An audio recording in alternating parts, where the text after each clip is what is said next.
같이 기도하시겠습니다. 사랑과 자비가 충만하신 거룩하신 아버지 하나님, 참으로 감사를 드립니다. 주님의 그 크신 십자가의 사랑으로 말미암아 저희를 구원해 주시고, 또 주님께서 늘 함께하여 주시고, 주님 몸된 교회 안에 거하며 또 주님의 사랑을 배우며 전할 수 있는 귀한 시간을 허락하여 주심에 참으로 감사를 드립니다. 오늘 주일 말씀을 위해서 나오신 모든 성도님들에게 주님께서 필요한 말씀으로 힘과 또한 위로를 더해 주시고, 더욱더 주님을 위해서 살 수 있는 그러한 시간을 허락하여 주시길 간절히 부탁드립니다. 또 성도님들 가운데 혹 어려움과 고난과 또 병 중에 힘든 일이 있다면 주님께서 아쉬움에 함께해 주시고, 또 치료의 손길을 더해 주셔서 주님을 따라가는 데 어렵지 않도록 늘 인도해 주시길 간절히 부탁드립니다. 올 한 해 2012년 전주교회에서 계획하신 많은 그 계획들 주님께서 함께해 주시고, 또 많은 열매를 거두는 한 해가 되도록 인도하여 주시옵소서. 오늘 되어지는 모든 시종 또한 주 성령님께 간절히 의지하오며 주 예수님의 이름으로 기도드렸습니다. 아멘. 같이 말씀을 찾겠습니다. 요엘서 2장입니다.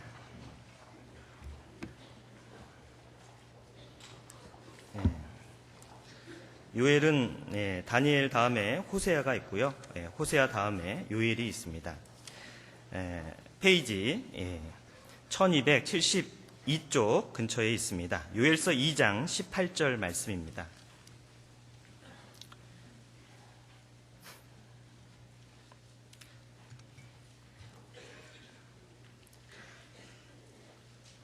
찾으셨으면 같이 읽겠습니다. 그때에 여호와께서 자기 땅을 위하여 중심이 뜨거우시며 그 백성을 긍휼히 여기실 것이라. 안녕하십니까? 반갑습니다. 저는 김완주 도지사는 아니고요. 광주교회에서 교제하고 있는 김완주 형제입니다. 오늘 전주교회 많은 성도님들을 만날 수 있게 되어서 너무나 반갑고 또 기쁘고 또 하나님께 감사를 드립니다. 방금 또 아름다운 찬양, 힘있는 찬양 또 감사를 드립니다. 제가 구원받은 것은 1994년에 구원을 받고 제가 맨 먼저 신앙생활 했던 곳은 바로 전주교회입니다. 그래서 약 2년 가까이 신앙생활을 했고요. 이곳에서 신앙생활을 했기 때문에 가장 저의 그 첫 어렸을 때 그 신앙생활을 성장케 했던 곳이 바로 전주교회입니다. 그리고 제일 처음에 전주교회를 왔을 때 오늘 이렇게 큰 웅장한 건물에서 그때는 교제를 나누지 못했습니다. 그때는 이제 옆에 있는 건물에서 교제를 나눴었거든요. 그래서 제일 처음에 교회를 연락을 받아서 찾아올 때 저는 잘 못 찾았습니다. 이렇게 여기 왔다 갔는데 그냥 돌아갔어요.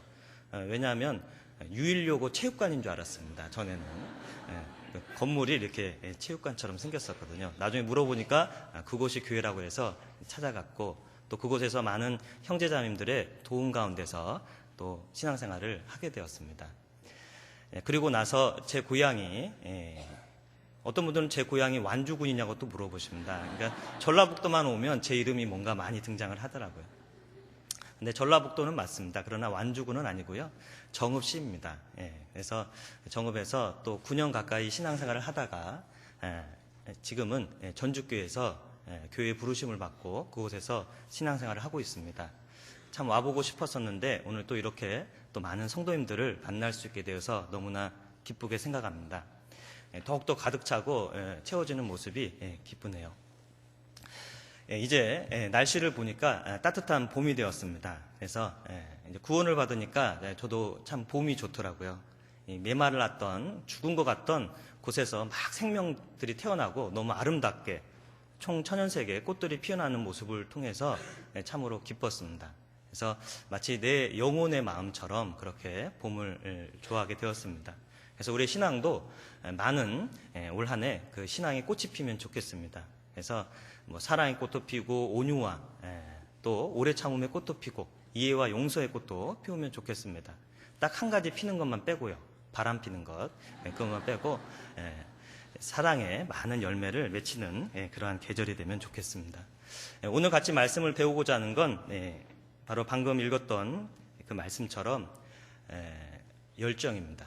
그래서 우리의 신앙을 가지고 있는데 신앙생활 가운데 열정을 더해서 열정을 품으라, 이런 주제를 정했습니다. 신앙에 열정을 품으라 라고 주제를 정했습니다.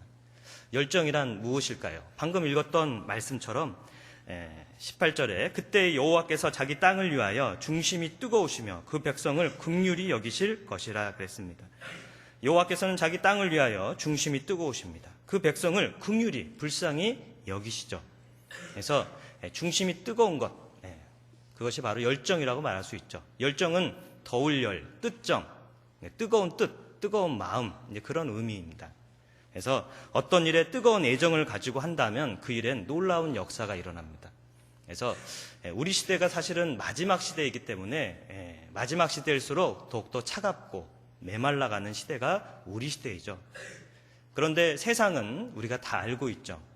마지막 때 사람들의 모습은 자기를 사랑하고 돈을 사랑하고 무정하며 불효하며 그리고 쾌락을 사랑하기를 하나님보다 더 사랑하는 시대라고 말하고 있습니다. 우리는 다 공감하고 있죠. 근데 문제는 그리스도인 가운데도 그런 마음이 있을 수 있다는 거예요. 어떤 분이 간증하기를 저는 말세형 그리스도인인 것 같습니다. 말세형. 그 말세형 그 모습이 내 모습 안에, 그리스도인 모습 안에도 있더라, 이 말이죠. 그래서 이 세상 차가운 것이 얼마든지 우리 마음에 자꾸 들어옵니다. 그래서 처음에 뜨거웠던 마음, 동계수련회 때 뭔가 뜨거운 각오를 하고 시작했는데 한 달, 두 달, 세 달 지나가니까 어때요? 사람은 작심삼일이잖아요. 그러니까 금방 또 마음이 식어집니다. 그러니까 뜨거운 걸 계속해서 우리 마음에 불어넣는 것은 중요하다고 생각이 됩니다. 그래서 중심이 뜨겁다, 이 말은 뜨겁다. 중심이 뜨겁다는 건 사랑이 뜨겁다라고 말할 수 있습니다. 그래서 우리 안에 사랑이 뜨겁다면 많은 일을 할 수 있겠죠. 그래서 여러분 사랑, 그 사랑의 뜨거움을 느끼십니까? 어떤 아내분이요, 남편에게 사랑한다는 말을 못 들었어요, 늘. 그러니까 늘 이렇게 항상 괴로웠었는데 우연히 사랑한다는 말을 들을 수 있는 방법을 알게 되었습니다. 넌센스 퀴즈를 배웠거든요. 이 세상에서 가장 썰렁한, 가장 차가운 바다가 뭘까? 썰렁해. 이걸 들었습니다. 그러면 세상에서 가장 따뜻한 바다, 뜨거운 바다는 무엇일까? 사랑해. 이걸 배웠어요.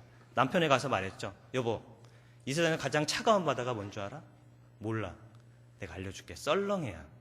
그러면 세상에서 가장 뜨거운 바다, 따뜻한 바다가 뭔 줄 알아? 몰라. 말해봐. 있잖아. 당신하고 나 사이. 남편 관심 없습니다. 계속 졸랐죠. 계속 졸으니까 남편이 나중에 한마디 합니다. 아이고 열바다. 이렇게 했습니다. 답은 바다는 맞죠. 근데 거기에 열바다가 들어갔습니다. 답은 똑같습니다. 그러나 내용이 달라요. 중심이 뜨거운 건 사랑이 뜨거운 거죠. 그래서 마음이 뜨거운 건 사랑입니다. 그러나 머리가 뜨거운 게 뭐예요? 열바다입니다. 그죠? 머리가 뜨거워요. 마음은 차갑고. 근데 우리는 반대로 돼야겠죠. 마음은 뜨겁고 머리가 차가워야 됩니다. 그죠? 건강에도 머리가 차가운 게 좋대요. 이성적으로. 우리는 어떤 사건에 대해서 이성적으로 가만히 바라봐야 됩니다. 그리고 우리 중심은 뜨거워야죠. 예수님은 그랬잖아요. 인간적인 정으로 나오신 게 아니라 주님은 뜨거운 사랑은 있었을 때 이성적인 마음은 있으셨습니다. 그래서 머리가 뜨거우니까 생기는 병이 뭐예요? 화병. 그죠? 그래서 우리는 마음이 뜨거운 게 필요합니다. 주님께서는 중심이 뜨거우시며 그 백성을 긍휼히 여기실 것이다 라고 말씀하십니다. 그래서 내 안에 뜨거운 사랑을 만들어 가야 될 것 같습니다. 그래서 서로 아까 혹시 그런 분이 계실 수 있죠. 사랑한다는 말을 못 들은 분이 계실 수 있으니까 여기서 서로 한번 인사하시죠. 주님 안에서 사랑합니다. 좌우에 계신 분들하고 한번 하시죠. 주님 안에서 사랑합니다. 네. 많이 계신 것 같습니다. 많이 웃으시는 거 보니까 그렇습니다. 우리는 서로 주님 안에서 얼마든지 그 사랑을 할 수 있습니다.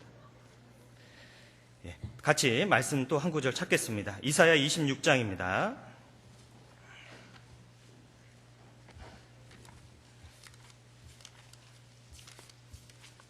(26장) 11절입니다.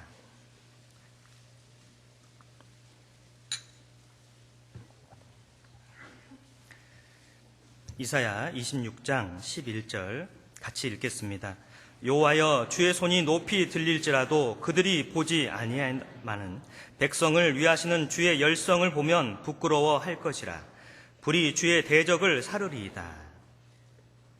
여기 중간에 보면 백성을 위하시는 주의 열성을 보면 부끄러워할 것이라 그랬습니다.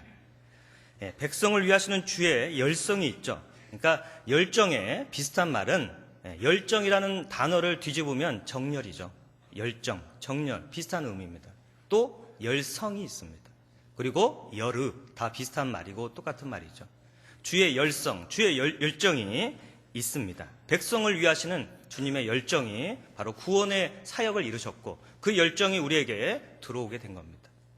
주님의 복음의 사랑은 차가운 게 아니라 뜨거운 거거든요. 나는 차갑지만 주님의 사랑은 뜨겁습니다.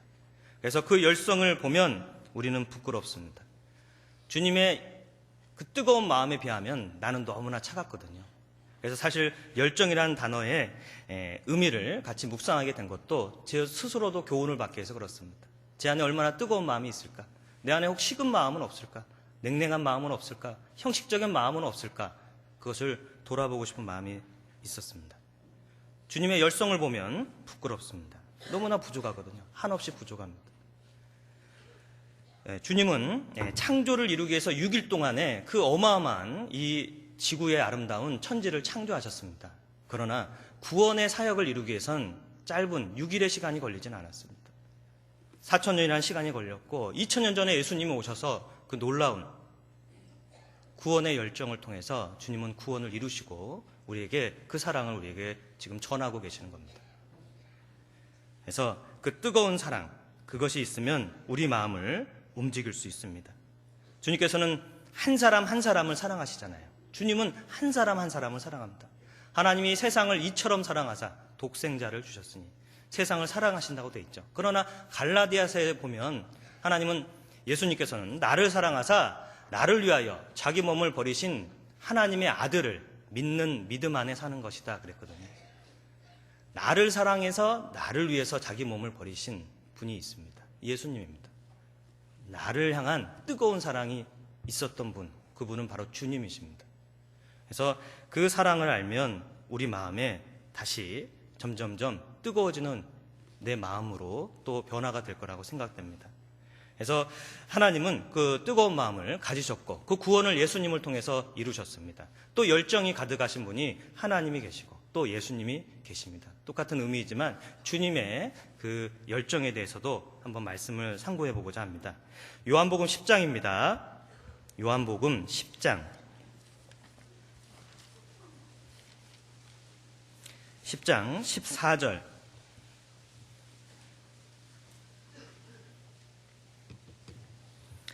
신약성경 163쪽 근처에 있습니다. 요한복음 10장 14절 15절 나는 선한 목자라 내가 내 양을 알고 양도 나를 아는 것이 아버지께서 나를 아시고 내가 아버지를 아는 것 같으니 나는 양을 위하여 목숨을 버리노라. 17절 18절 같이 읽겠습니다. 아버지께서 나를 사랑하시는 것은 내가 다시 목숨을 얻기 위하여 목숨을 버림이라. 이를 내게서 빼앗는 자가 있는 것이 아니라 내가 스스로 버리노라. 나는 버릴 권세도 있고 다시 얻을 권세도 있으니 이 계명은 내 아버지에게서 받았노라 하시니라. 예수님께서 나는 선한 목자다. 나는 양을 위하여 목숨을 버리노라. 나는 양을 위하여 스스로 목숨을 버리노라 라고 계속해서 말씀하고 있습니다. 예수님은 우리와 다르게 태어나셨죠. 세상에 있는 많은 사람들은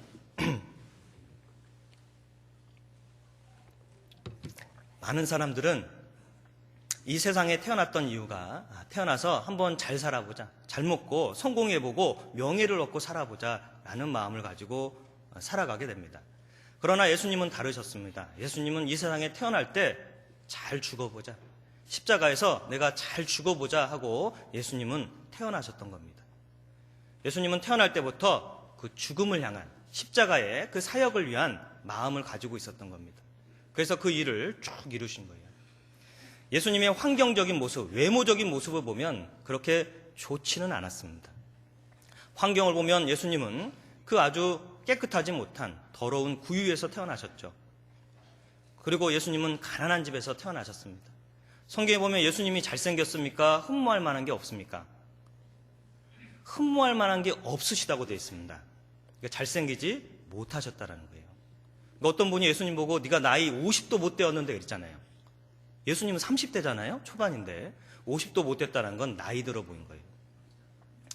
예수님은 흠모할 만한 아름다운 것도 없었지만, 그러나 예수님은 그런 거에 관여하지 않았습니다. 가난한 집에 태어나든, 또 예수님은 목수의 일을 했죠. 가난한 목수의 아들이었으니까. 그 나무를 가지고 하는 일을 하신 겁니다. 그러나 예수님은 그 환경, 자신의 모습, 그런 거에 낙담하지 않으셨습니다. 왜? 그게 예수님이 오신 목적이 아니거든요. 그런 환경적인 모습 때문에 예수님이 하는 일을 막을 수는 없었습니다. 예수님은 십자가, 구원의 사역에 늘 마음을 두고 있었죠. 예수님이 목수의 일을 했다는 것도 의미가 있다고 생각됩니다. 여러분이 만약 목수를 한다면 여러분은 늘 무엇을 생각하십니까? 우리 집 가구 바꿔야 되는데, 우리 집 식탁 바꿔야 되는데, 이런 생각하십니까? 예수님은 아마 그러지 않았을 겁니다. 예수님은 나무와 못을 보면서 십자가를 생각했을 겁니다. 내가 갈 곳은 십자가구나.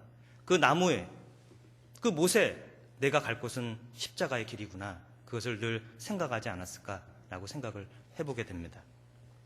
주님은 십자가의 길을 늘 마음에 두시고 죽음을 향해서 주님은 나아가신 거예요. 초점이 분명하셨죠. 초점이 분명하셨습니다. 그래서 우리도 그 예수님의 모습처럼 그 정확한 목적을 알고 한 가지 일에 정확한 그 계획을 세운다면 열정이 생기게 됩니다. 요한복음 6장을 찾겠습니다. 6장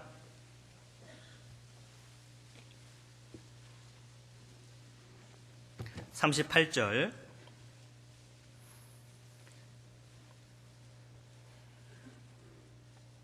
38절로 40절 같이 읽겠습니다. 내가 하늘로서 내려온 것은 내 뜻을 행하려 함이 아니요 나를 보내신 이의 뜻을 행하려 함이니라. 나를 보내신 이의 뜻은 내게 주신 자 중에 내가 하나도 잃어버리지 아니하고 마지막 날에 다시 살리는 이것이니라. 내 아버지의 뜻은 아들을 보고 믿는 자마다 영생을 얻는 이것이니 마지막 날에 내가 이를 다시 살리리라 하시니라. 예수님께서 내가 하늘에서 내려온 것, 내가 하늘에서 왔다. 그런데 내 뜻을 행하려 함이 아니다라고 말씀하시죠. 그러면서 나를 보내신 이의 뜻은, 나를 보내신 이의 뜻은, 내 아버지의 뜻은 아들을 보고 나를 보고 믿는 자마다 영생을 얻는 이것이니라 라고 말하고 있습니다. 예수님은 하나님과 동등된 분이십니다. 그는 근본 하나님의 본체시나라는 말씀처럼 하나님과 똑같습니다. 그러나 예수님은 이 땅에 오셔서는 철저히 아들의 위치에서 말씀을 하고 계십니다. 하나님은 한 분이지만 그 모습은 성부의 하나님, 성자의 하나님, 성령의 하나님의 모습이 있으시잖아요. 마치 물은 원소로 보면 H2O죠. 그러나 H2O의 모습은 세 가지가 있습니다. 수증기의 모습도 있고, 그리고 물의 모습도 있고, 얼음의 모습도 있는 것처럼 그렇습니다. 근데 예수님은 자기가 분명히 동등된, 하나님과 동등된 분이니까 내 뜻을 행하러 왔다라고 해도 틀리지 않는 말입니다. 그러나 하나님의 뜻대로 행하려고 왔다라고 계속해서 강조합니다. 그것은 우리에게 교훈을 줍니다. 예수님 스스로도 하나님의 뜻을 위해서 친히 나아가셨죠. 그리고 예수님은 늘 살아가는 모습 속에 말씀을 이루려 함이니라, 말씀을 이루려 함이니라 그랬습니다. 예수님의 행동 하나하나가 말씀대로 살고자 쭉 살아가셨습니다. 그리고 그대로 이루시는 모습을 보이게 되죠. 여러분은 어떠십니까? 내 뜻대로 행하십니까? 하나님 뜻대로 행하십니까? 내 영광을 구하십니까? 하나님의 영광을 구하십니까? 예수님은 바로 하나님이 주신 그 십자가의 길, 십자가의 영광에 이르기 위해서 늘 그곳에 마음을 두고 계셨습니다. 예수님에 관한 영상, 우리가 복음을 들을 때 늘 봤던 영상은 십자가의 고난을 당하는 영상이죠. 그 영화의 제목은 The Passion of the Christ입니다. 즉 예수님의 순환이라는 의미가 있습니다. 예수님의 순환, 고난, 그런 의미가 있죠. 근데 그 패션이라는 단어는요, 열정이라는 의미도 있습니다. 예수님은 그 순환을 뛰어넘을 수 있었던 건 열정이 있었기 때문에 뛰어넘은 거다. 늘 한 가지 일에만, 주님의 일에만 마음을 두고 있거든요. 근데 우리는 마음이 나눠주면 자꾸 식어지게 됩니다. 뜨거운 마음이 식어지게 되고 주님의 일에 대한 것도 점점 식어지게 되는 거죠. 그래서 예수님을 흔드는 많은 것들이 있었지만 주님은 늘 그 길을 생각하고 있었습니다. 6장 15절입니다.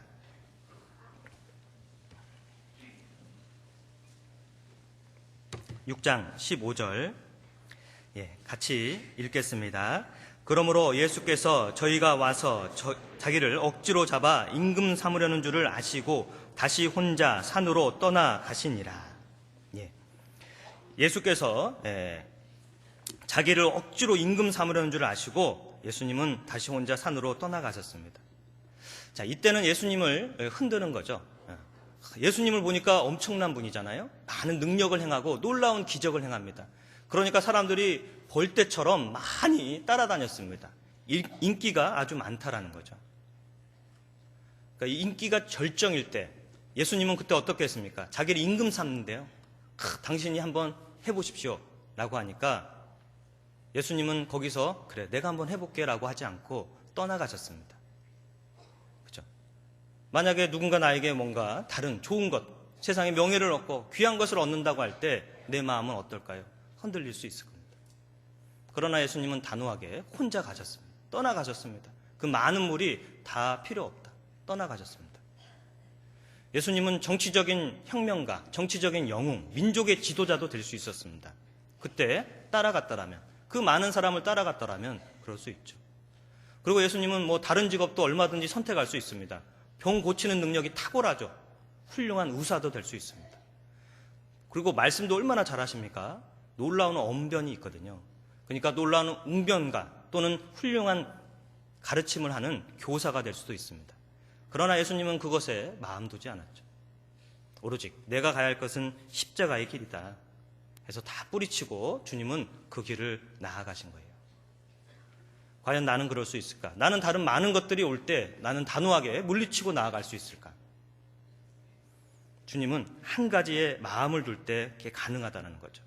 주님의 일에 마음을 둘 때 다른 것을 물리칠 수 있습니다. 그러나 자기 영광을 구하고 세상의 많은 영광을 구하면 흔들리게 됩니다. 재게 되는 거죠. 점점점 내 마음이 한쪽에서 식어지는 마음이 되고 양다리의 모습이 될 수도 있습니다. 그러다가 신앙을 떼어버릴 수도 있다는 거예요.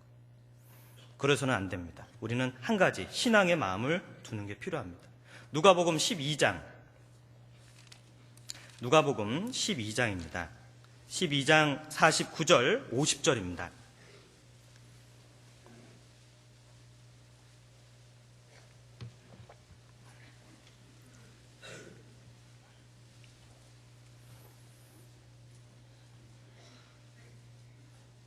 예, 12장 49절 50절 같이 읽겠습니다.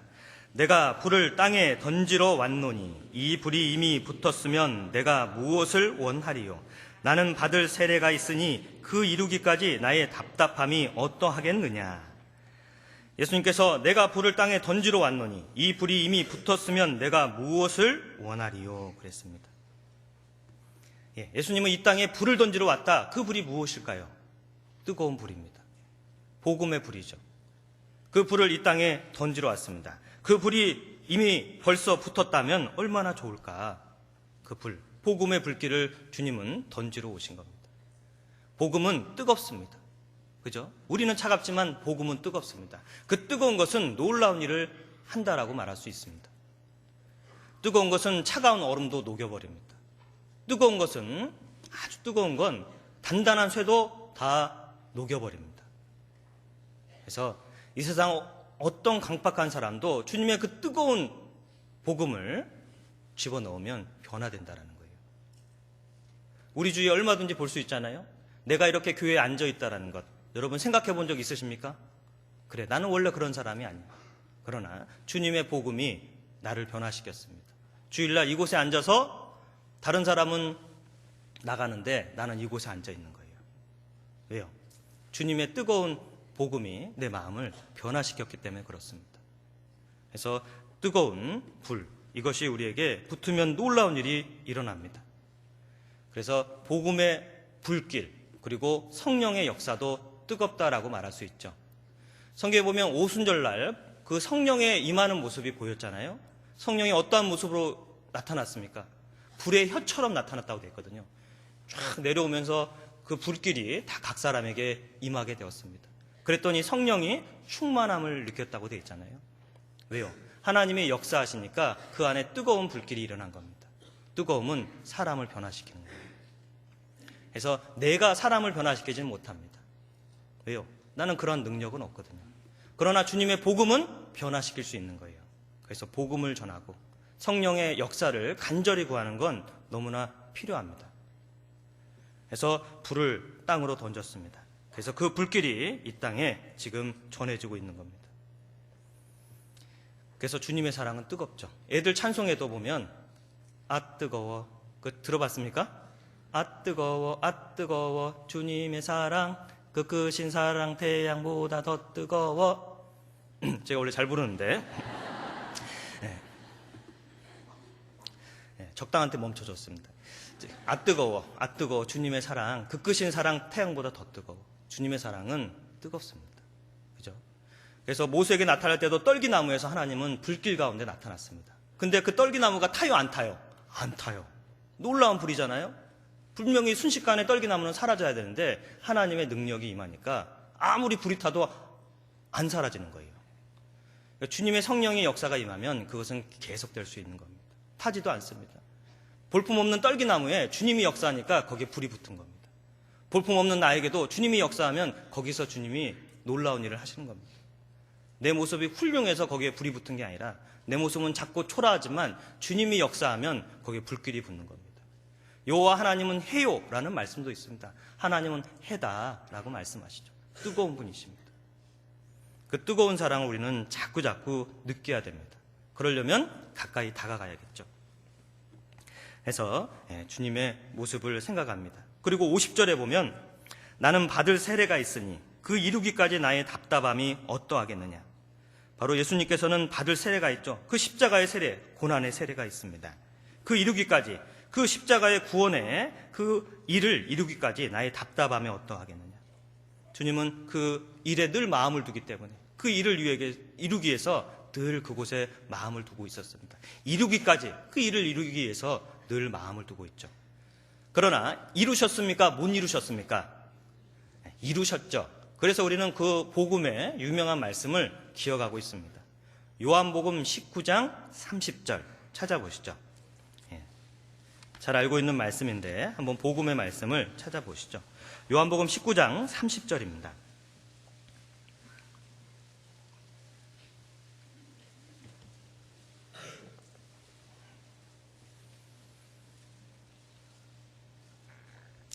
같이 읽겠습니다. 예수께서 신 포도주를 받으신 후 가라사대 다 이루었다 하시고 머리를 숙이시고 영혼이 돌아가시니라. 예수님께서 신 포도주를 받으셨습니다. 그리고 마지막에 어떤 말씀을 했습니까? 다 이루었다 그랬습니다. 다라는 건 100%입니다. 완벽하게 십자가의 일을 이루었다라고 말씀하시죠. 우리가 볼 때는 억울하잖아요. 죄가 없는데 돌아갑니다. 만약에 제가 죄가 없는데 억울하게 십자가에 죽어요. 그럼 제가 뭐라고 했을까요? 억울하다. 난 억울하다. 나를 죽이냐? 내가 너희를 심판할 줄 알아라. 라고 아마 원망하고 저주하며 죽었을 겁니다. 그러나 놀랍게도 죄가 없는데 죽어가면서 예수님이 했던 말은 다 이루었다 그랬습니다. 왜요? 그 일을 위해서 오셨거든요. 그래서 그 일을 다 이루셨습니다. 예수님이 십자가에 돌아가실 때 그 모습은 바로 사랑이고 완성입니다. 예수님은 십자가에 돌아갈 때의 모습이 두 팔을 벌리고 돌아가셨죠. 마치 탕자의 아버지처럼. 탕자가 죄를 짓고 돌아올 때 아버지는 어떻게 했습니까? 달려가서 두 팔로 껴안아 주었습니다. 이 아들은 잃었다가 다시 찾았고 죽었다가 다시 살았노라 라고 말하면서 기뻐합니다. 예수님도 지금 우리에게 무엇으로 원할까요? 두 팔을 벌리고 돌아오기를 원하십니다. 그러면 한없이 안아주시고자 벌리고 계신 거예요. 그 예수님의 뜨거운 열정이 결국 그 일을 마치셨습니다. 열정은 일을 이룰 수 있다라고 말합니다. 열정이 없다면 하다가 중간에 포기하는 경우도 얼마든지 있다라고 말하죠. 그래서 우리 안에 뜨거운 마음을 늘 계속해서 대표해야 된다고 생각됩니다. 다시 그 마음을 일으켜야 된다고 말씀하시죠. 그래서 그 예수님의 그 한 가지, 그 십자가의 일을, 구원의 열정, 사랑의 열정을 잠깐 생각해 보았습니다. 자, 찬송에도 그런 찬송이 있습니다. 예수님처럼 바울처럼 그렇게 살 수는 없을까? 그 찬송이 있죠. 저는 1절 이상은 안 합니다. 예수님처럼 바울처럼 살 수는 없을까? 그렇죠. 예수님처럼 우리가 늘 닮고 싶고 늘 바라보고 싶은 분, 예수님, 그리고 바울입니다. 바울은 어떤 열정이 가득했을까요? 바로 전도의 열정입니다. 복음을 전하는 열정이 가득했던 사람이 바울입니다. 같이 고린도전서 1장을 찾겠습니다. 1장 17절.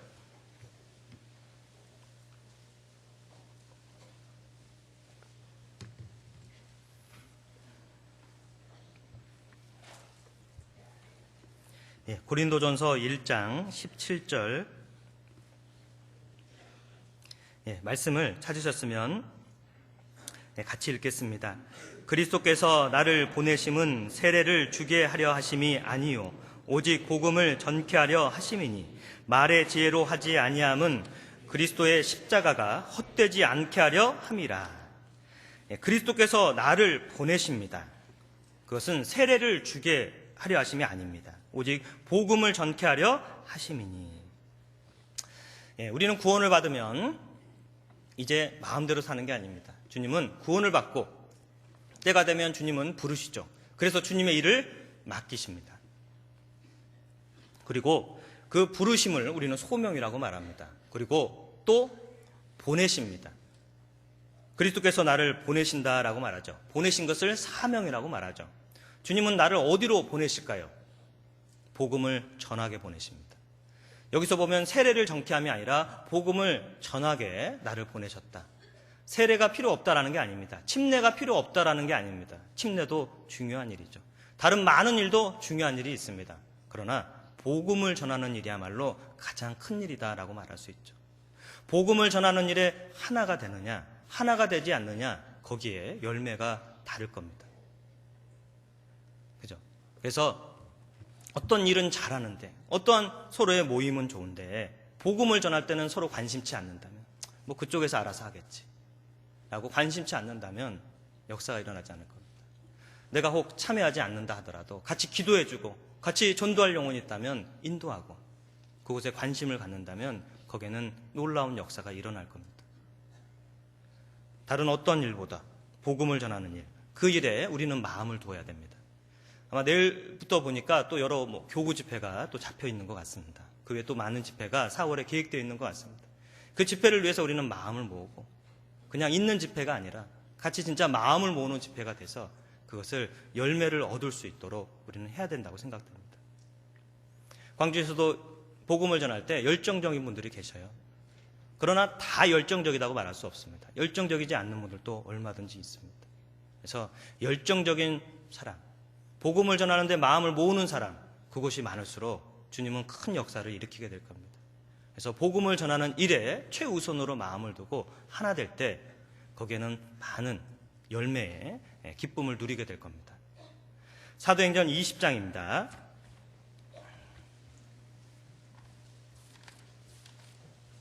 20장 23절, 24절.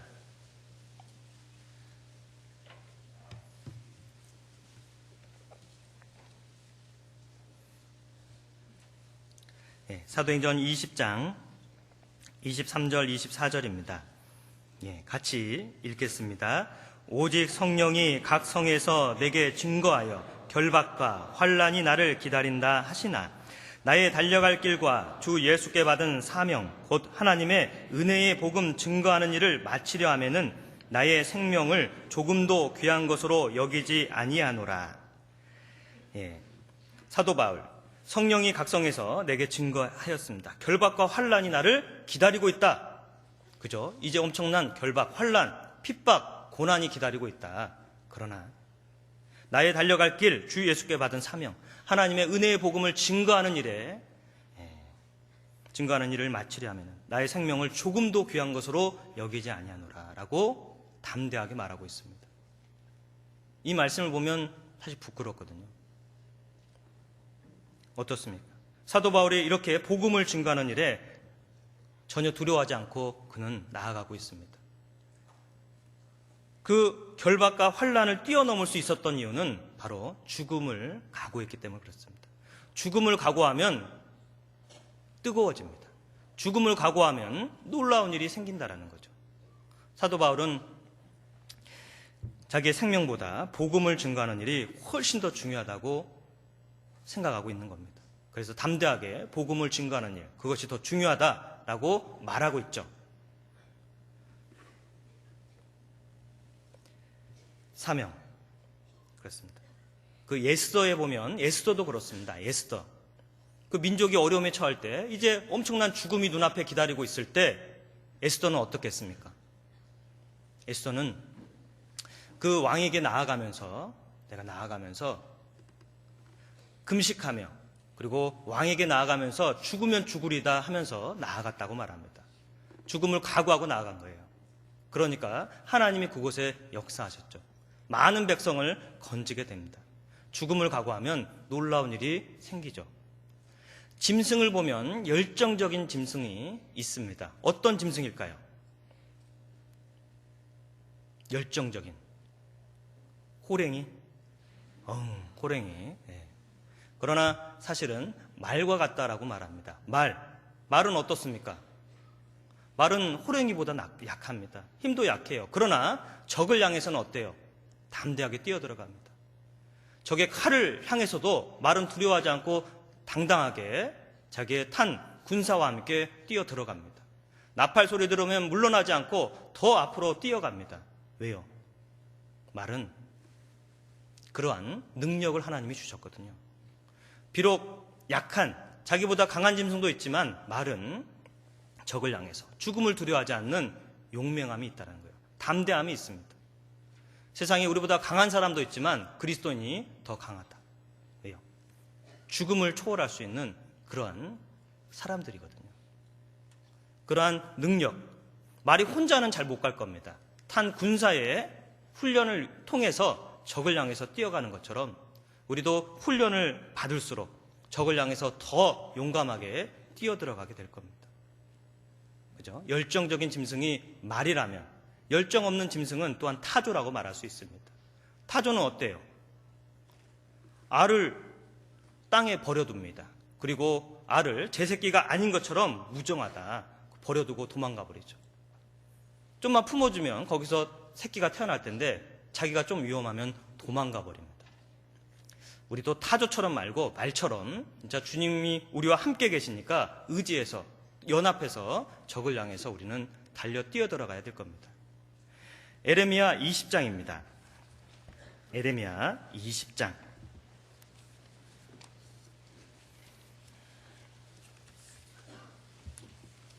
(20장) 8절 9절입니다.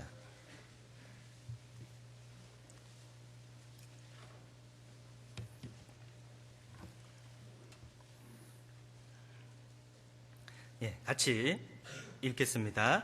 대저 내가 말할 때마다 외치며 강포와 멸망을 부르짖으오니 여호와의 말씀으로 하여 내가 종일토록 치욕과 모욕거리가 됨이니이다. 내가 다시는 여호와를 선포하지 아니하며 그 이름으로 말하지 아니하리라 하면 나의 중심이 불붙는 것 같아서 골수에 사무치니 답답하여 견딜 수 없나이다. 에레미야 선지자, 내가 말을 하죠. 내가 말할 때마다 외치며 광포와 멸망을 부르짖습니다. 여호와의 말씀을 합니다. 그런데 돌아오는 건 조롱입니다. 종일토록 치욕과 모욕거리를 당하고 있는 거예요. 하나님의 말씀을 전하는데 오는 거는 조롱과 멸시입니다. 그것도 종일토록. 그러니까 전하기 싫은 마음이 올라오겠죠. 그런데 문제는 9절이죠. 내가 다시는 여호와를 선포하지 아니하며 그 이름으로 말하지 아니하리라. 너무 힘드니까 이제는 말 안 할래. 이제는 그만할래. 근데 문제는 중심입니다. 나의 중심이 불붙는 것 같아서 골수에 사무치니 답답하여 견딜 수 없나이다. 나의 중심. 나의 중심은 뜨겁습니까? 나의 중심은 불붙는 게 있습니까? 견딜 수 없다. 견딜 수 없다라고 말하고 있죠. 그래서 성경에서도 마지막 때, 그죠? 자기 친족, 자기 가족, 특히 가족을 돌아보지 아니하면 믿음을 배반한 자요, 불신자보다 더 악하니라 그랬습니다. 내 가족들이 지금 문제가 생겨서 멸망으로 가고 있는데 관심치 않는다면 문제가 있다는 거죠. 가인처럼, 가인 교파가 있답니다. 가인 교파. 가인 교파가 뭘까요? 가인. 아들을, 아벨을 죽였잖아요. 하나님이 아벨이 어디 있느냐라고 가인에게 물어보죠. 가인이 뭐라고 합니까? 제가 죄를 지었습니다. 라고 말하지 않았습니다. 뭐라고 했어요? 내가 아우를 지키는 자니까 그랬거든요. 내가 아우를 지키는 자입니까? 자기가 지금 죄를 범해서 죽여놓고 내가 아우를 지키는 자입니까? 라고 하나님께 말하고 있습니다. 그래서 우리가 그 안에 뜨거운 마음이 없다라는 건 문제가 있다라는 거죠. 어느 순간부터 영혼에 대한 불쌍한 마음, 긍휼히 여기는 마음, 뜨거운 마음이 식어지고 있다면 다시 일으켜야 됩니다. 다시 불을 넣어야 됩니다. 눈물을 흘리며 씨를 뿌리는 자는 기쁨으로 그 단을 거두리로다 그랬습니다. 눈물을 흘린다는 건 간절함이 있다라는 거죠. 진실함이 있다라는 겁니다. 그래서 내 마음에 불 붙을 수 있도록 우리는 해야 됩니다.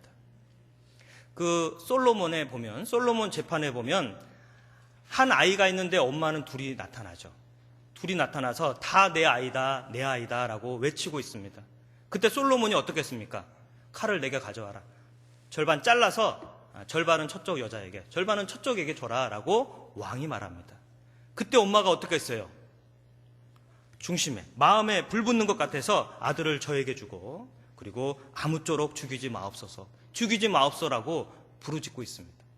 왜 그럴까요? 뜨거운 사랑이 있거든요. 사랑하니까 그 마음에 불길이 일어나는 겁니다. 죽으면 안 되잖아요. 멸망하면 안 되잖아요. 내 것이 안 되더라도 어떻게든지 살아나면 좋겠다라는 마음이 있다는 거예요. 그래서 그 마음, 내 안에 식어진, 전도에 식어진 마음이 다시 일으키는 게 필요합니다. 그 마음이 다시 일어나도록 우리는 해야 됩니다. 그러려면 주님의 사랑, 주님의 뜨거운 마음을 내 안에 집어넣는 게 꼭 필요할 겁니다. 뜨거운 마음. 열은 전도가 돼요, 안 돼요? 과학적인 표현으로는 열 전도 현상. 아셔요? 열이 뜨거우면 열이 옮겨져요. 예를 들면 그 라면을 끓일 때, 물을 끓일 때 보면 거기다 젓가락 넣어봐요. 한 1분 뒤에 만져보면 뜨거워요, 안 뜨거워요? 뜨겁습니다. 그 열이 옮겨간 거죠. 그것처럼 물론 그 의미는 다르겠지만 우리도 마찬가지입니다. 이 뜨거움은 서로 전달이 되는 겁니다. 내 안에 뜨거운 사랑이 있으면 옆 사람이 그게 자꾸 전달이 되는 거예요. 그러면 우리는 가까이 다가갈수록 우리의 뜨거움은 그 사람의 차가운 마음, 차가운 얼음 같은 마음이 점점 녹아지게 되고 결국 그 영혼을 건질 수 있게 될 겁니다. 그래서 열 전도 현상으로 뜨거운 마음이 있다면 전도가 될 겁니다. 같이 또 말씀을 찾겠습니다. 고린도 후서 11장. 먼저 빌립보서를 찾겠습니다. 죄송합니다. 빌립보서 1장 8절입니다.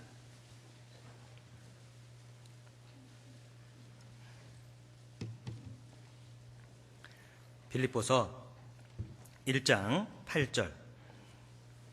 같이 읽겠습니다. 내가 예수 그리스도의 심장으로 너희 무리를 어떻게 사모하는지 하나님이 내 증인이시니라. 내가 예수 그리스도의 심장으로 너희 무리를 어떻게 사모하는지 하나님이 내 증인이시다. 사도 바울은 그 안에 그 뜨거운 복음을 전할 수 있었던 이유는 내 안에 예수 그리스도의 심장이 있다. 그죠? 내 안에 예수님의 심장이 있습니다. 예수님의 마음이 있습니다. 예수님의 뜨거운 사랑이 있습니다. 그러면 사랑할 수 있습니다. 우리가 사랑하지 못하는 건 주님의 사랑이 부족해서 내 사랑으로 해보려고 하고 내가 자꾸 나의 부족함으로 하려고 하다 보니까 문제가 생기죠. 그러나 주님의 사랑을 가득 채우면 주님의 사랑으로 내 안에 충만케 하면 다른 많은 것은 덮어지게 될 겁니다. 사랑이 많을수록 작은 실수나 허물은 덮어줄 수 있거든요. 그러나 사랑이 부족할수록, 서로 인간관계에 사랑이 없을수록 자꾸 문제가 생길 수 있습니다. 사도 바울은 내가 예수 그리스도의 심장이 있다. 예수 그리스도의 사랑, 뜨거운 그 심장이 바로 너희를 사랑할 수 있는 비결이다라고 말합니다. 그렇죠? 그래서 우리 안에도 그런 마음이 있으면 좋겠습니다. 전에 그 인터넷에 올라온 걸 봤는데요. 아마 전주께 어떤 분이 올렸던 기억이 난 것 같아요. 한비아에 관한 영상이 있었습니다. 한비아라는 국제 구조단체 그 여성의 그 내용이었거든요. 그 내용을 보면 그 여인은 세계 오지, 굶어 죽고 전쟁 중에 있고 또 병들어서 고통당하는 사람을 향해서 나아갔던 여인입니다. 근데 그 여인은 그 사람들을 도와주면서 그 여인에게 왜 이런 일을 하냐라고 물어봤어요. 결혼도 하지 않고 나이도 이제 많이 되었음에도 불구하고 그 어려운 아이들을 도와주고 있는 거예요. 치료해주고 구조하는 일을 했습니다. 그 여인이 말합니다. 제가 이 일을 하게 된 건 이 일을 하면서 자기는 이 일이 내 가슴을 뛰게 하고 내 피를 끓게 해서 내가 이 일을 할 수 있게 된 건 너무나 감사한 일이다 라고 하면서 말을 했습니다. 그 큰 고난, 고생을 하면서도 그렇게 말할 수 있었던 건 그 안에, 내 안에 그 뜨거운 마음이 있다는 거죠. 이 일이 내 가슴을 뜨겁게 합니다. 이 일이 내 마음을 변화시킨다는 거, 끓게 하고 있다라고 말합니다. 그죠? 세상에서 값진 일을 할 때 사람은 언제 보람을 느끼냐? 가치 있는 일을 할 때 보람을 느낀대요. 예를 들면 죽어가는 자를 살리고 누군가 어려운 사람을 건져줄 때 뭔가 내가 뿌듯함을 느낀답니다. 분명히 내가 손해받고 내가 희생했는데도 마음은 다르답니다. 그럴 수 있는 것, 우리도 그래야 되지 않을까요? 우리도 뭔가 희생하고 뭔가 봉사하고 있는데 근데 우리 마음이 기뻐야 정상일 겁니다. 그러려면 그리스도의 심장, 주님의 마음, 주님의 뜨거운 마음을 우리 마음에 심으면 좋겠습니다. 그래서 그 마음으로 주님의 일을 해나가면 좋을 것 같아요. 그리고 사도 바울은 교회를 향한 마음도 뜨거웠습니다. 같이 고린도후서를 찾겠습니다. 고린도후서 12장입니다. 고린도후서 12장.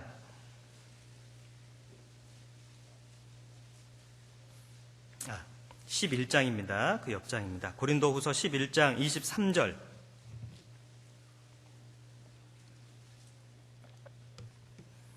저희가 그리스도의 일꾼이냐 정신없는 말을 하거니와 나도 더욱 그러하도다. 내가 수고를 넘치도록 하고 옥에 갇히고도 더 많이 하고 매도 수없이 맞고 여러 번 죽을 뻔하였으니 27절. 또 수고하며 애쓰고 여러 번 자지 못하고 줄이며 목마르고 여러 번 굶고 춥고 헐벗어노라. 사도 바울은 여러 번 죽을 뻔했다, 여러 번 자지 못했다, 여러 번 굶고 춥고 헐벗었다. 사도 바울의 고난에 관한 내용입니다. 쭉 읽어보면 어마어마한 고난을 당했습니다. 감히 될 수 없을 정도로 큰 고난을 당했습니다. 근데 사도 바울은 그 고난이 힘들었다, 어려웠다, 거기에 마음을 두고 있지 않았어요. 왜냐하면 그 다음 28절 29절을 보면 알 수 있습니다. 28절 29절 같이 읽겠습니다. 이 외의 일은 고사하고 오히려 날마다 내 속에 눌리는 일이 있으니 곧 모든 교회를 위하여 염려하는 것이라. 누가 약하면 내가 약하지 아니하며 누가 실족하게 되면 내가 애타하지 않더냐. 날마다 내 속에 눌리는 일이 있다. 날마다. 즉 교회를 위하여 염려하는 일, 교회를 위하여 기도하는 일. 사도 바울은 그 엄청난 고생 가운데서도 자기 고생을 생각하지 않고 오히려 교회를 생각하고 있었습니다. 그래서 누가 약하면 내가 약하지 않고 누가 실족하면 내가 애타하지 않더냐라고 말했죠. 어떻습니까? 사도 바울은 자기가 그만큼 고생하면 난 이런 고생했어, 나는 이렇게 고생하면서 주님의 일을 했어 라고 말하지 않고 오히려 교회를 늘 생각하고 있습니다. 교회를 돌아보고 있습니다.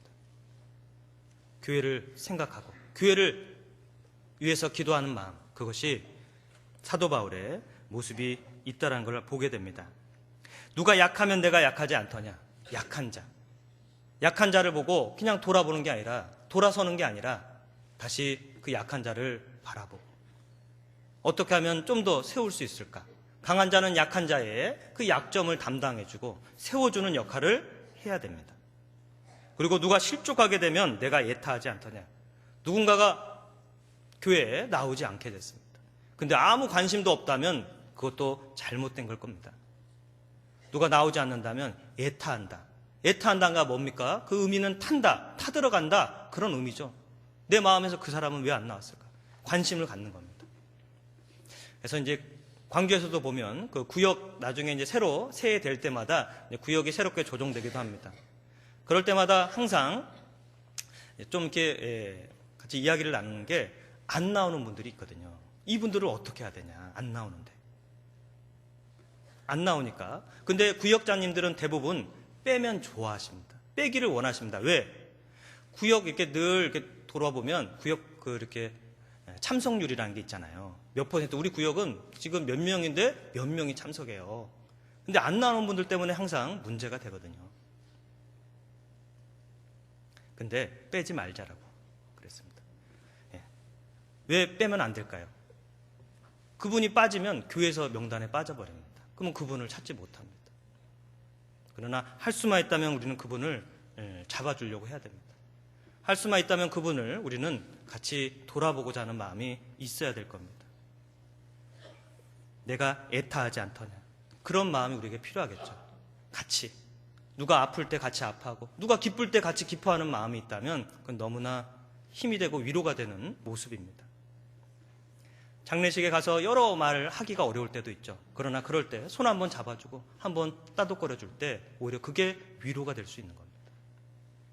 그래서 우리는 같은 마음, 사도 바울의 마음처럼 그 많은 고생 앞에서도 교회를 사랑하는 그 마음을 볼 수 있게 됩니다. 골로새서 1장입니다. 골로새서 1장 24절입니다.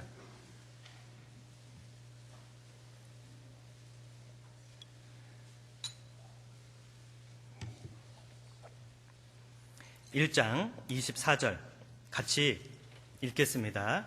내가 이제 너희를 위하여 받는 괴로움을 기뻐하고 그리스도의 남은 고난을 그의 몸된 교회를 위하여 내 육체에 채우노라. 내가 이제 너희를 위하여 받는 괴로움을 기뻐하고 그리스도의 남은 고난을 그의 몸된 교회를 위하여 내 육체에 채우노라. 그죠? 너희를 위하여 괴로움을 기뻐한다. 바로 교회를 위해서, 성도를 위해서 받는 괴로움을 사도 바울은 기뻐한다. 그리고 그리스도의 남은 고난, 예수님은 이미 승천하셔서 올라가셨습니다. 그러나 그리스도의 남은 고난은 바로 그의 몸된 교회의 고난이 있거든요. 교회를 통해서 받는 고난이 있습니다.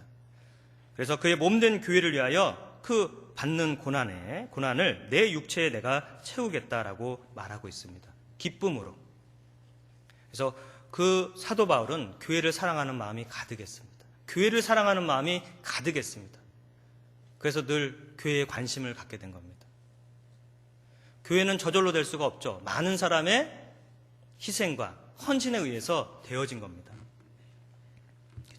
이런 큰 교회가 되기까지는 마찬가지죠. 그래서 갈라디아서에 보면 내 몸에 사도 바울이 예수의 흔적을 가졌노라 그랬습니다. 내 몸에 예수의 흔적, 그건 뭘까요? 그 고난의 흔적이죠. 예수님처럼 받았던 고난의 흔적이 있습니다. 우리는 구원받기 전과 후가 어떨까요? 이 세상의 흔적은 아름다운 흔적도 있지만 아름답지 못한 흔적도 있죠. 세상의 흔적은 다 남는다고 말하죠. 범죄의 흔적도 남는다라고 말합니다. 아름다운 흔적도 남는다고 말할 수 있습니다. 만약에 구원을 받지 못했다면 나는 여전히 가치 없는 것에 마음을 두고 그 일에 마음을 쓰고 아마 시간을 낭비했을 겁니다. 그러나 놀랍게도 주님의 은혜 가운데 또 주님의 일에 동참할 수 있는 은혜를 주신 거예요. 그래서 감사가 되는 겁니다. 이 교회를 짓는데 많은 분들의 흔적이 있을 겁니다.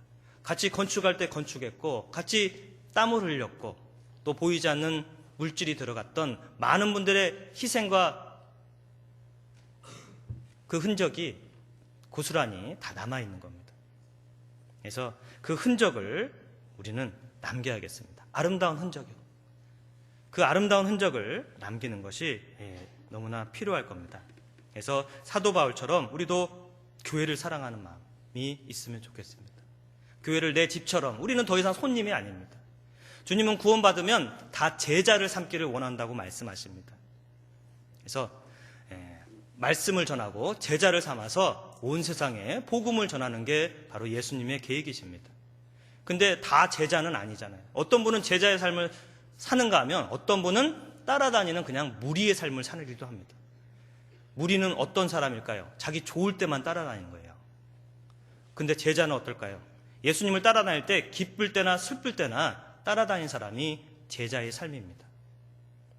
일요일 날 주일에만 잠깐 왔다 가는 삶이 아니라 늘 교회에 함께 거하고 교회 일에 같이 함께 마음을 나누고 함께 기도하고 함께 웃고 우는 그런 마음이 필요할 겁니다. 그래서 교회를 사랑하는, 전주교회를 사랑하는 모든 전사모라고 할까요? 전주교회를 사랑하는 모임, 여기 있는 모든 분들은 그런 분들이라고 생각됩니다. 그래서 함께하고 함께 웃고 우는 그러한 삶을 사시면 좋겠습니다. 저도 이렇게 오랜만에 왔는데요, 너무나 기분은 좋고 감사가 되거든요. 같이 또 말씀을 찾겠습니다. 같이 요한계시록 3장입니다.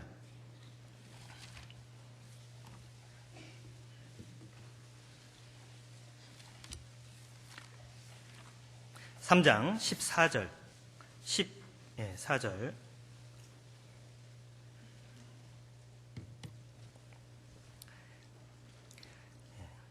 요한계시록 3장 14절입니다. 신약성경 402쪽 근처에 있습니다. 라오디게아 교회의 사자에게 편지하기를 아멘이시오, 충성되고 참된 증인이시오, 하나님의 창조의 근본이시니가 가라사대. 15절 16절 같이 읽겠습니다. 내가 내 행위를 아노니 내가 차지도 아니하고 더웁지도 아니하도다. 내가 차든지 더웁든지 하기를 원하노라. 내가 이같이 미지근하여 더웁지도 아니하고 차지도 아니하니 내 입에서 너를 토하여 내치리라.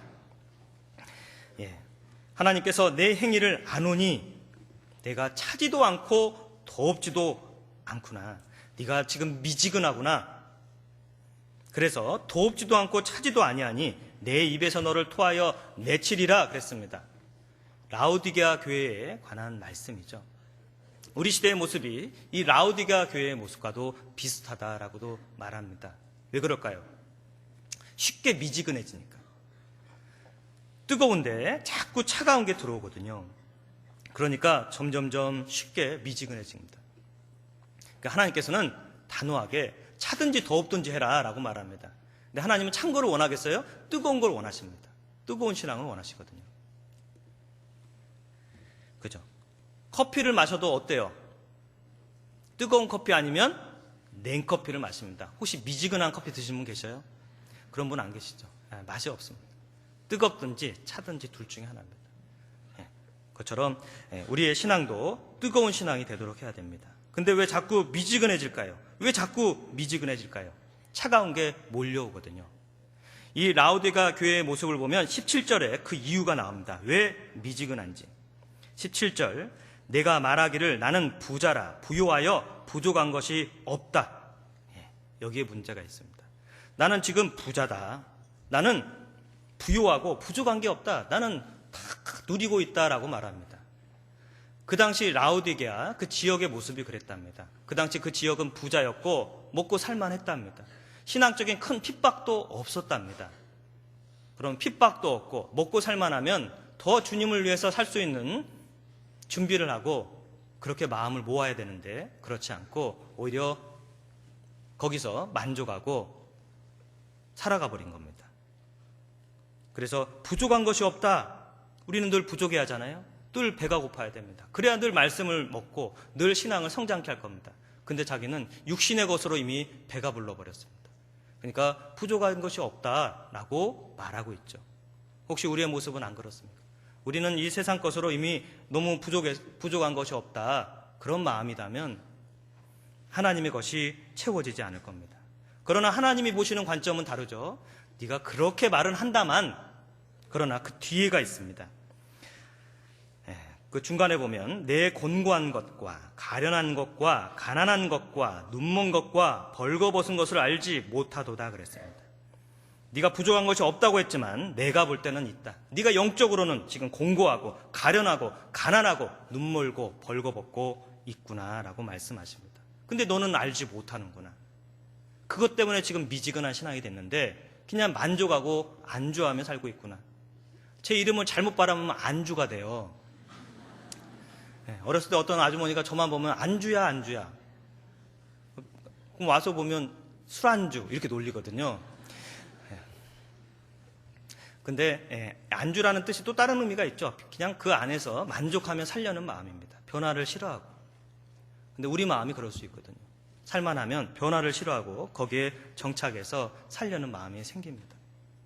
하나님은 우리의 삶이 나그네라고 말했잖아요.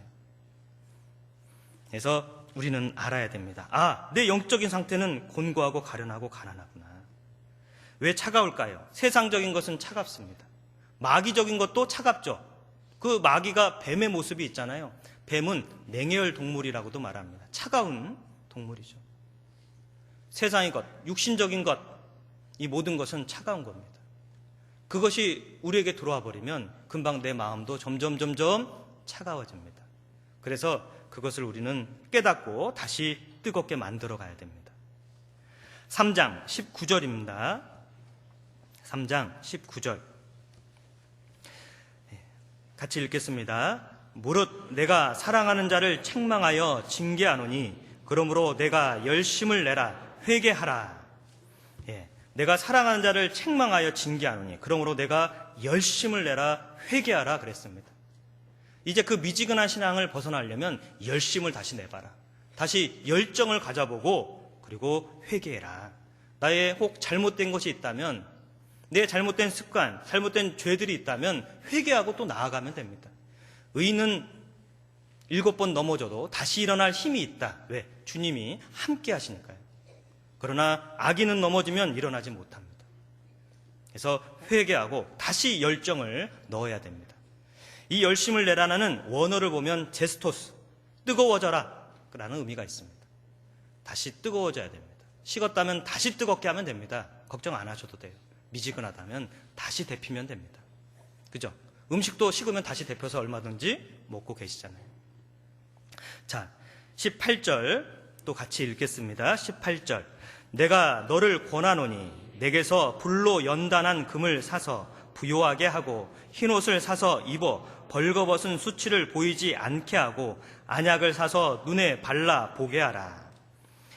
내가 너를 권하노니 내게서 불로 연단한 금을 사서, 여기 보면 뜨겁게 하는 방법 중에 불로 연단한 금, 그리고 흰옷을 사서 입어라, 그리고 안약을 사서 발라서 보게 하라 라고 되어 있습니다.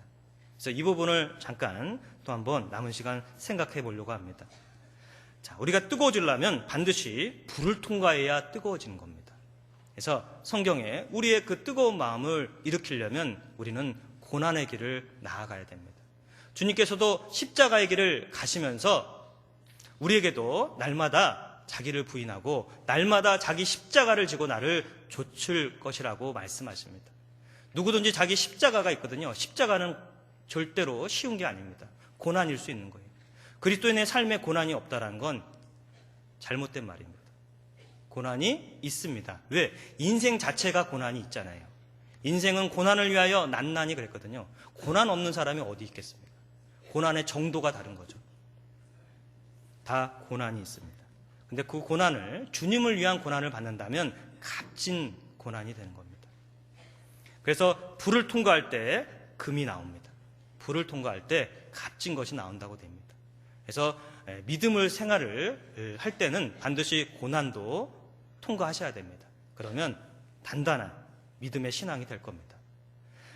자, 베드로전서 1장입니다.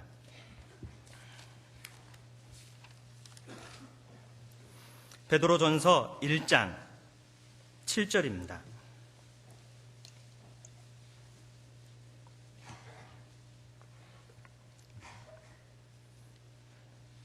(1장 7절) 말씀을 같이 읽겠습니다. 너희 믿음의 시련이 불로 연단하여도 없어질 금보다 더 귀하여 예수 그리스도에 나타나실 때에 칭찬과 영광과 존귀를 얻게 하려 함이라. 믿음의 시련이 있습니다. 그것은 불로 연단한 금보다 더 귀하다라고 말하죠. 믿음 생활을 하려면 그 시련이 있습니다. 고난이 있습니다. 그것을 통과하면 나중에 주님께서 오실 때 칭찬 그리고 영광, 성경에 보면 그 영광은 영원한 영광이라고 계속되어 있습니다. 우리가 받는 영광은 잠깐 한 번 받는 게 아니에요. 영원한 거라고 되어 있습니다. 그죠? 잠깐 먹는 뭐 사탕 하나 주고 케이크 하나 주면 먹고 끝나버리죠. 근데 막 집을 주고 차를 주고 하면 얼마나 좋아요. 그러니까 하나님이 주신 건 금방 일회성이 아니라 영원하다는 거예요. 이 세상 있는 것도 다 불완전한 거죠. 그러나 하나님이 주시는 건 칭찬, 영원한 영광, 그리고 존귀, 우리를 더욱더 존귀하게 여기신다라고 말합니다. 그래서 믿음의 시련이 누구에게나 있는 겁니다. 그것을 통과해야 됩니다. 그걸 통과해야 불순물이 제거가 되거든요. 성경에 보면 은에서 찢기를 제하라. 그리하면 장색에 쓸만한 그릇이 나오리라. 그죠? 찌꺼기는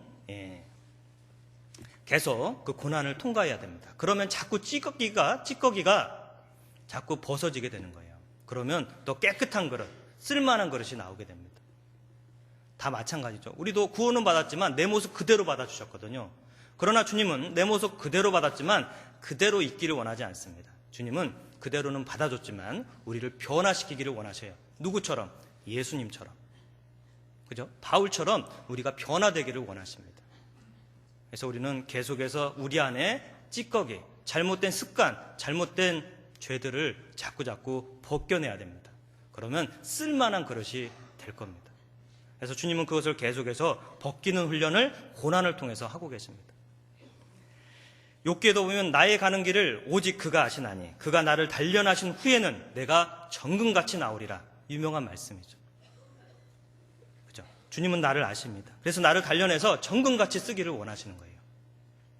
시편도 찾겠습니다. 시편 119편입니다.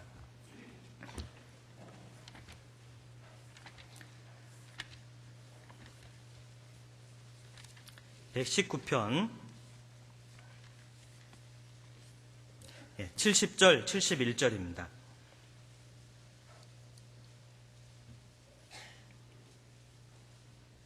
(70절) 71절 119편 구약성경 891쪽 근처에 있습니다. 같이 읽겠습니다. 저희 마음은 살쪄 지방 같으나 나는 주의 법을 즐거워하나이다. 고난 당한 것이 내게 유익이라. 이로 인하여 내가 주의 율례를 배우게 되었나이다. 저희 마음은 살쪄 지방 같으나 나는 주의 법을 즐거워하나이다. 고난당한 것이 내게 유익이다. 이로 인해서 내가 주의 율례를 배우게 되었다라고 말합니다. 고난을 통과해야 우리 안에 지방이 제거되는 거예요. 그죠? 마음에 살쪄 지방 같으나 70절에 그랬죠. 살찌면 지방이 늘어나잖아요. 그죠? 결혼하기 전에는 어때요? 자매님들 모습 보면 날씬해서 바람이 불면 날아갈 것 같은데 결혼하고 뒤에 양푼으로 밥을 드신 후에 배가 나오고 옆에도 늘어나고 허벅지도 두꺼워서 바람에 강풍에도 흔들리지 않는 안정된 몸매로 바뀌게 됩니다. 그죠? 몸은 그렇게 단단해졌는데 내 마음은 어떨까요? 내 마음도 흔들리지 않는 신앙이 되어야 되는데 몸은 그런데 마음은 흔들린다면 잘못된 거죠. 몸을 살찌워야 됩니다. 그래서 마음은 지방 같다, 마음이 둔하다 이런 의미가 있습니다. 거기 보면 작은 1번이 쓰여있죠. 마음이 둔하여 기름에 잠긴 같으나 그랬습니다. 마음이 둔해진다는 거죠. 그래서 고난을 받아야 마음이 깨어나게 됩니다. 하나님을 향해서 더 마음을 향하게 되고 기도하는 마음이 올라오게 되는 거죠. 그러나 고난이 없으면 나도 모르게 자꾸 둔해지게 되어 있습니다. 그래서 고난당한 게 내게 유익이다. 그때 내가 주의 율례를 배우게 됩니다. 67절에도 동일한 말씀이 있습니다. 같이 읽겠습니다. 고난당하기 전에는 내가 그릇하였더니 이제는 주의 말씀을 지키나이다. 고난당하기 전에는 내가 그릇한 거예요. 자꾸 주님 뜻대로 못 사는 거예요. 그러나 고난을 당하니까 주님께 돌아오는 경우가 얼마든지 있습니다. 내 뜻대로 살고 싶은 마음에 주님을 떠나는 사람도 있잖아요. 근데 고난을 당할 때는 주님께 돌아오는 마음이 생길 수 있습니다. 고난, 하나님은 그 고난을 통해서 우리의 신앙을 더욱 성장시키고자 하십니다. 달걀 보십시오. 달걀은 탁 놔버리면 쉽게 깨지죠. 그러나 뜨거운 물속에 잠궈놓으면 어떻게 돼요? 나중에 점점점 단단해집니다. 단단해진 거예요. 뜨거운 물 가운데 있을 때, 뜨거운 불 가운데 있을 때 달걀이 단단해지는 것처럼 내 안의 속사람이 단단해지게 되는 겁니다. 그래서 주님은 그 고난을 통해서 뜨거워지기를 원하십니다. 그러니까 훈련을 받을 때도 군인들이 그 고난을 통해서 단단한 군사가 되잖아요. 이스라엘 백성이 출애굽할 때 제일 처음에 나올 때는 오합지졸이었죠. 어찌할 바 모르는 사람들이었습니다. 그러나 광야에서 고난을 받으면서 단단한 군대가 되었습니다. 그래서 고난은 우리를 단단하게 훈련시켜 줍니다. 그리고 안약을 사서 발라라 그랬죠. 안약.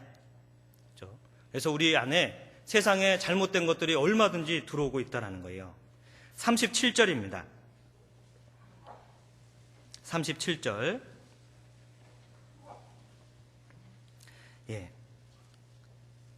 같이 읽겠습니다. 내 눈을 돌이켜 허탄한 것을 보지 말게 하시고 주의 도에 나를 소성케 하소서.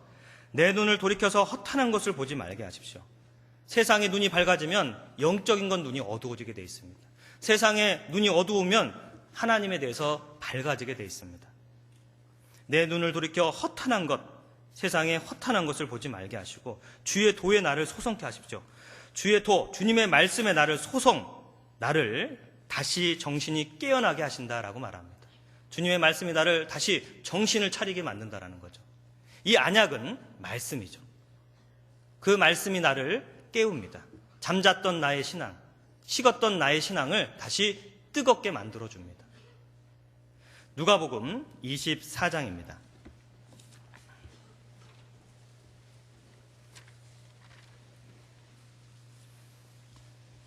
예, 24장 13절입니다.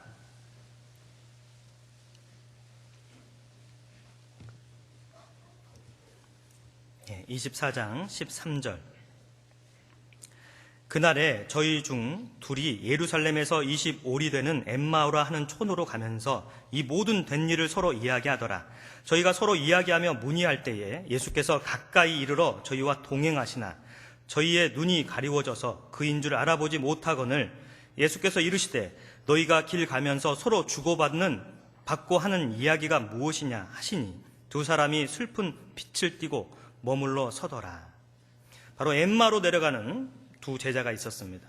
그러나 예수님이 함께해서 동행하셨지만 16절에 보면 저희의 눈이 어두웠어요. 예수님이 왔는데도 못 알아보는 거예요. 동행했는데, 함께했는데 못 알아봅니다. 그러면서 얼굴에 슬픈 빛이 가득 띄고 있죠. 우리의 삶도 마찬가지입니다. 주님을 놓쳐버리면, 주님이 우리와 함께하는 걸 놓쳐버리면 내 눈이 가리워진 겁니다. 그래서 슬픔만 가득합니다. 왜 나에게만 이런 일이 있을까? 왜 나에게만 이런 고난이 있을까? 라고 보이지 않는 겁니다. 눈이 가리웠거든요. 그래서 주님께서 다시 그 가리운 눈을 밝게 해주십니다. 자, 26절. 그리스도가 이런 고난을 받고 자기의 영광에 들어가야 할 것이 아니냐 하시고 이에 모세와 및 모든 선지자의 글로 시작하여 모든 성경에 쓴 바 자기에 관한 것을 자세히 설명하시니라. 이제 예수님이 자기에 관한 말씀을 쭉 설명해 주십니다. 말씀으로 쭉 설명을 해줍니다. 그러니까 그 제자들이 어떻게 됐을까요? 31절, 32절입니다. 같이 읽겠습니다. 밝아져 그인 줄 알아보더니 예수는 저희에게 보이지 아니하시는지라. 저희가 서로 말하되 길에서 우리에게 말씀하시고 우리에게 성경을 풀어주실 때에 우리 속에서 마음이 뜨겁지 아니하시더냐 하고. 저희 눈이 밝아져 라고 되어 있죠. 아까는 눈이 가리워졌습니다. 그러나 주님의 말씀을 통해서 쭉 들으니까 눈이 밝아졌습니다. 그래서 이제 그인 줄 알아보았습니다. 예수님이 우리와 함께 계셨구나, 그것을 알게 된 거죠. 우리도 마찬가지입니다. 주님은 예수님, 죄에서 구원할 뿐이라는 뜻도 있지만 임마누엘의 뜻도 있습니다. 우리와 함께 하신다. 우리와 함께 동행하고 있는데 우리는 슬픔빛이 가득합니다. 왜요? 못 보거든요. 다른 걸 보고 있거든요. 그 사건, 그 일, 그 괴로운 일만 마음을 두고 있거든요.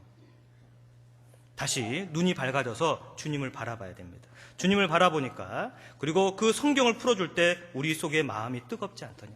그 말씀으로 말미암아 다시 뜨거움이 올라오게 된 겁니다. 그래서 우리는 주일마다, 수요일마다, 그리고 시시때때로 이런 집회를 통해서 말씀을 듣는 건 우리 마음을 뜨겁게 하는 겁니다. 구원의 사랑이야말로 가장 뜨겁게 하는 사랑이죠. 전도 집회 들었던 말씀 또 듣는 것, 그렇지 않습니다. 그 들었던 말씀을 만약에 우리가 집회가 1년에 한 번만 있다고 생각해 보십시오. 그럼 우리의 신앙은 많이 처질 겁니다. 많이 곤고할 겁니다. 그래서 이렇게 많이 들을 수 있는 게 사실 은혜인데 우리가 은혜를 은혜로 생각하지 못할 수도 있습니다. 그래서 우리의 신앙을 뜨겁게 해야 됩니다. 그 말씀을 들을 때 바로 뜨겁게 됩니다. 그래서 성경에도 나 여호와가 말하지 아니하냐, 내 말이 불이니라 그랬습니다. 하나님 말씀은 불과 같은 말씀이죠. 그 말씀이 내 안에 들어오면 다시 뜨거움이 올라오게 됩니다. 그래서 우리의 눈이 밝아지게 되는 거예요. 그리고 흰옷을 입어서 부끄럽지 않게 하라라고 말합니다. 그 흰옷은 예수 그리스도의 피로 빤 옷입니다. 그리스도의 옷이죠. 그 옷을 우리가 늘 입고 있어야 된다라고 말합니다. 그리스도의 옷, 그렇지 않으면 벌거벗은 것과 같다라고 말씀하고 계시거든요. 로마서 13장입니다. 로마서 13장.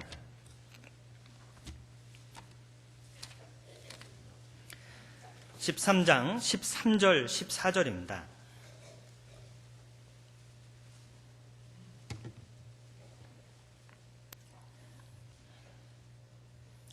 로마서 13장 13절 14절 말씀을 찾으셨으면 같이 읽겠습니다. 낮에와 같이 단정히 행하고 방탕과 술 취하지 말며 음란과 호색하지 말며 쟁토와 시기하지 말고 오직 주 예수 그리스도로 옷 입고 종욕을 위하여 육신의 일을 도모하지 말라. 낮에와 같이 단정히 행하고 방탕과 술 취하지 말며 음란과 호색하지 말며 쟁토와 시기하지 말며 오직 주 예수 그리스도로 옷 입고 라고 말합니다. 예수 그리스도의 옷을 입고 우리가 세상에 구별된 삶을 살아가자라고 말합니다. 그리스도의 옷을 입는다는 건 그리스도임을 나타내는 걸 말하고 있죠. 우리가 그리스도임을 당당히 나타내야 됩니다. 근데 세상에서 교회를 안 다니는 척, 구원을 안 받은 척 하고 산다면 문제가 될 겁니다. 그러면 오히려 더 부끄럽게 된다고 말합니다. 너희가 나를 부끄러워하면 나도 너희를 부끄러워한다고 그랬습니다. 우리는 당당히 그리스도임을 드러내야 됩니다. 그때 주님이 역사하게 되죠. 그렇죠? 그래서 우리는 당당하게 세상에서도 내가 다니는 학교, 직장, 어느 곳에든지 나는 그리스도인이다 라는 것을 드러낼 때 거기서 주님이 역사하게 됩니다. 학생들은 학교 다닐 때도 부끄러워서 기도할 때 어떻게 해요? 어떤 학생은 눈을 이렇게 순식간에 기도를 했다라고 하고 밥을 먹는 경우가 있답니다. 그래서는 안 될 겁니다. 당당하게 친구가 내 반찬을 뺏어 먹어도 당당하게 기도를 해보십시오. 날씬하고 좋아지잖아요. 우리는 당당해야 됩니다. 당당하면 주님이 그곳에 역사하게 됩니다. 그래서 악한 동무들을 멀리하는 방법, 그리스도인임을 나타내는 겁니다. 왜 친구들이 자꾸 올까요? 악한 동무들, 잘못된 친구들이 자꾸 온다면 어떻게 하면 될까요? 그리스도임을 당당히 나타내면 됩니다. 친구들이 집에 오면 바로 오자마자 DVD를 꺼내서 넣는 거예요. 친구들이 깜짝 놀라겠죠. 들으면 구원받을 테고 안 들으면 나갈 테고. 계속해서 말씀을 전하면 그 아이들이 변화되든지. 우리는 그리스도의 향기를 드러내라고 되어 있습니다. 그 향기를 좋아하는 사람은 오게 될 거고 싫어하는 사람은 나간다고 말합니다. 그래서 드러날 때 우리가 천연기념물이 될 수 있대요. 어떤 목사님이 설명해 주더라고요. 천연기념물이 되기가 힘든데 되기만 하면 굉장히 좋답니다. 그리스도인 보고 야, 저 사람은 천연기념물이야. 저런 사람이 없어. 근데 그게 좋은 거래요. 왜요? 천연기념물이 되면 보호를 받습니다. 누가 술 따르면 아이고 안 돼. 그 사람 안 마셔. 라고 그 사람이 보호해주고, 예? 그리고 지켜주는 거예요. 예? 그리고 사람들이 관심을 갖습니다. 진짜 그리스도인인가 관심을 갖는데요. 그래서 우리가 그리스도임을 당당하게 드러낼 때 주님은 기뻐하시고 우리가 또 뜨거운 더 삶을 살고자 할 겁니다. 적당한 삶이 아니라 그리스도인다운 삶을 살고자 우리는 살아가게 될 겁니다. 그래서 그 뜨거운 마음, 그리스도임을 당당히 나타내면 좋겠습니다. 자, 마지막으로 베드로 전서입니다. 베드로 전서 4장.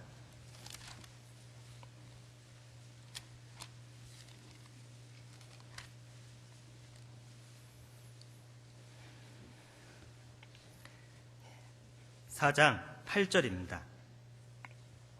4장 7절 8절을 같이 읽겠습니다. 만물의 마지막이 가까웠으니 그러므로 너희는 정신을 차리고 근신하여 기도하라. 무엇보다도 열심으로 서로 사랑할지니 사랑은 허다한 죄를 덮느니라. 자, 사랑하면 뜨거워집니다. 사랑하면 뜨거워집니다. 그래서 열심으로 서로 사랑할지니 사랑은 허다한 죄를 덮느니라 라고 말하죠. 우리는 정신을 차리고 깨어서 열심히 서로 사랑해야 됩니다. 주님은 구원을 받고 나서 우리에게 무엇을 남기셨습니까? 율법을 남기셨습니까? 아니죠. 우리에게 은혜를 남기셨습니다. 사랑을 남기셨습니다. 내가 너에게 새 계명을 주노니 서로 사랑하라. 내가 너희를 사랑한 것처럼 너희도 서로 사랑하라. 너희가 서로 사랑하면 이로써 모든 사람이 너희가 내 제자인 줄 알리라 그랬습니다. 사랑은 율법의 완성이다 라고 말했습니다. 사랑해야 됩니다. 사랑할 때 주님은 역사한 거예요. 조건적인 사랑 말고 아가페적인 사랑을 성경에서는 말하고 있습니다. 무조건적인 사랑을 주님께서는 말하고 있죠. 흠이 있든지 부족하든지 연약하든지 어찌됐건 가족이라는 거죠. 내 가족은 잘났든 못났든 내 가족은 사랑하게 됩니다. 우리는 한 가족입니다. 더 이상 외인도 아니고 손님도 아니죠. 이제 하나님과 동일한 백성이고 또 시민이고 가족입니다. 그래서 우리는 서로 뜨겁게 사랑하라. 사랑하면 모든 사람이 우리가 하나님의 제자인 줄 알게 됩니다. 그래서 남은 생에 우리 안에 뜨거운 사랑을 가득가득 하면 좋겠습니다. 사랑은 뜨거울 때 더 활활 타오르잖아요. 그래서 올 한 해 그 주님의 사랑 가운데 거하신다면 끝날 때 올 연말에 많은 또 열매를 통해서 기쁨을 누리게 될 거라고 생각됩니다. 같이 기도하시겠습니다. 주님 참으로 감사를 드립니다. 저희를 구원해 주시고 또 늘 함께 해주심에 감사를 드립니다. 오늘 우리의 신앙에 열정을 품으라는 주제를 가지고 같이 열정에 관해서 말씀을 상고했습니다. 우리 안에 차갑고 식어진 마음이 있다면 주님께서 다시 주님의 뜨거운 사랑, 주님의 뜨거운 마음을 우리 안에 넣어주셔서 남은 생에 주님의 일을 위해서 살아갈 수 있도록 도와주시옵소서. 이 전주 지역의 많은 잃어진 영혼들, 또 내 사랑하는 가족, 친척, 이웃들에게 이 귀한 이 뜨거운 사랑을 전할 수 있도록 우리 마음을 붙잡아 주시고 인도해 주시길 간절히 부탁드립니다. 이제 다음 주에 또한 이번 주에 많은 집회가 계획되어 있습니다. 또 다음 주에도 집회가 계획되어 있습니다. 그 집회에도 주 성령님께서 친히 역사해 주셔서 각 듣는 곳마다 많은 잃어진 영혼들 나와서 구원의 역사로 채워주시고 또 교회에 뿌리를 내려서 귀한 성도님의 삶을 살아갈 수 있도록 도와주시옵소서. 오늘 계획된 모든 일정도 주님께서 함께해 주시고 은혜로 채워주시옵소서. 주님께 감사를 드리며 주 예수님의 이름으로 기도드렸습니다. 아멘. 같이 은혜 찬송 48장입니다. 은혜 찬송 48장 찬송하시겠습니다.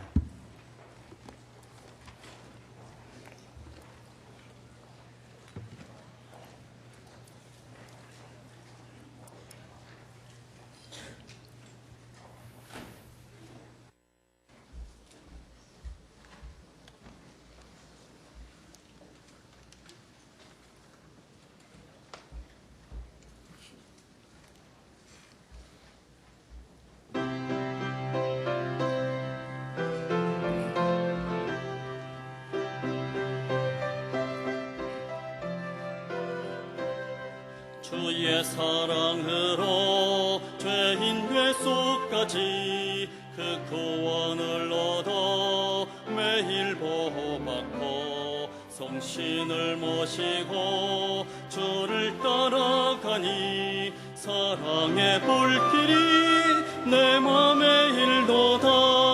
주께서 보내신 사랑의 불길이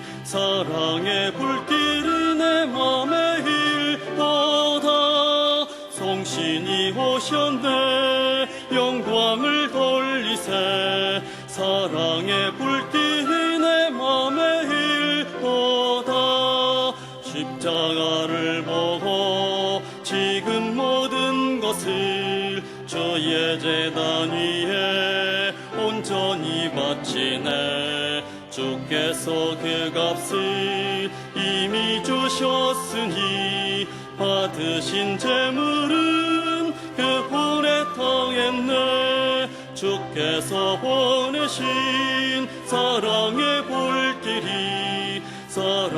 불길이 내 맘에 일도다. 성신이 오셨네 영광을 돌리세. 사랑의 불길이 내 맘에 일도다. 구원을 얻으는 주 은혜뿐일세. 지금은 자녀로 두려움 없도다. 할렐루야로서 찬송을 부르세. 사랑의 불길이 내 맘에 일도다. 주께서 보내신 사랑의 불길이 내 맘에 일도다. 성신이 오셨네 영광을 돌리세. 사랑의 불길이 내 맘에 일도다. 광고 말씀 해주시겠습니다.